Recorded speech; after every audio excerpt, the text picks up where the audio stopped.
ایک ساتھی نے سوال کیا ہے، کیا جب امام فرض نماز کھڑی کر دیں تو اس دوران سنتیں پڑھی جا سکتی ہیں یا نہیں؟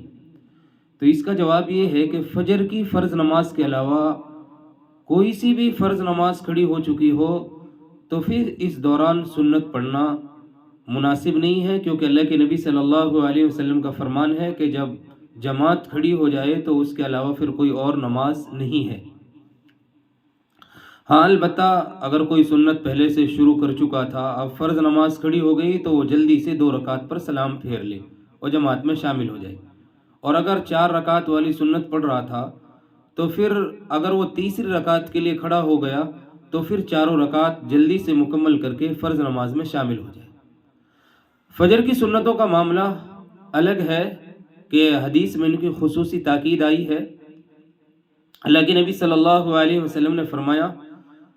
فجر کی 2 رکعت سنتوں کو نہ چھوڑنا اگرچہ تمہیں گھوڑے روندھ ڈالیں۔ اور دوسری حدیث میں اللہ کے نبی نے فرمایا کہ فجر کی 2 رکعت سنت دنیا اور دنیا میں جو کچھ ہے ان ساری چیزوں سے بہتر ہیں اور افضل ہیں۔ اور اسی لیے متعدد صحابہ کرام رضی اللہ عنہم اجمعین سے بھی منقول ہے کہ انہوں نے فجر کی جماعت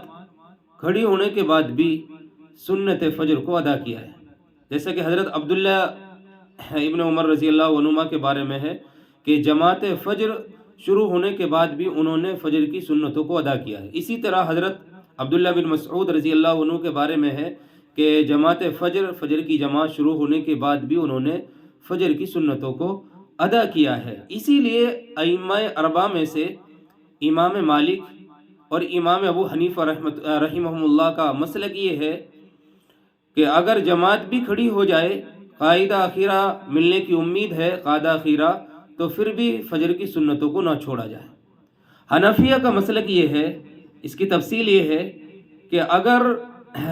سنتوں کے پڑھنے کے بعد فرض نماز کا قاعدہ اخیرہ مل سکتا ہو، ملنے کا یقین ہو، تو پھر سنتوں کو نہ چھوڑا جائے، پہلے سنتیں پڑھی جائیں، اور اگر قاعدہ اخیرہ ملنے کی امید نہ ہو تو پھر سنتوں کو چھوڑ دیا جائے، فرض نماز میں شامل